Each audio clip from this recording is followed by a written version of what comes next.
হরে কৃষ্ণ। আজ সফলা একাদশী।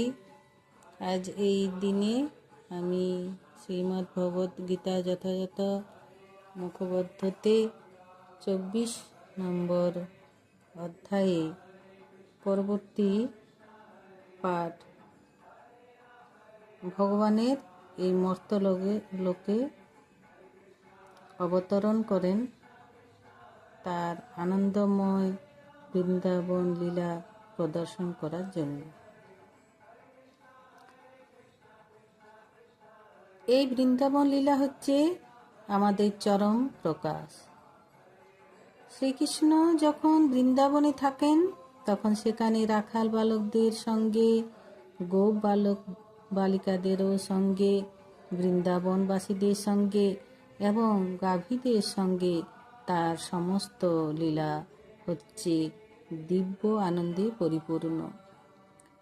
বৃন্দাবনের প্রতিটি জীবেই কৃষ্ণগত প্রাণ। শ্রীকৃষ্ণ ছাড়া আর কিছুই তারা জানে না।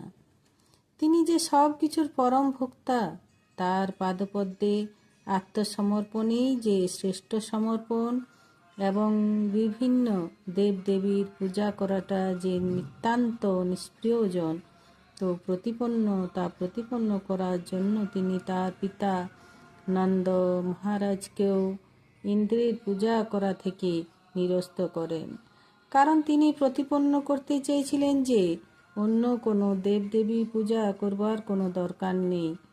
মানুষের পরমেশ্বর ভগবানের সেবা করাই প্রতিটি মানুষের একমাত্র কর্তব্য, কারণ মানব জীবনের একমাত্র উদ্দেশ্য হচ্ছে ভগবত ধামে ফিরে যাওয়া। তো হরে কৃষ্ণ বন্ধুরা, আজ এইটুকুই। নমস্কার।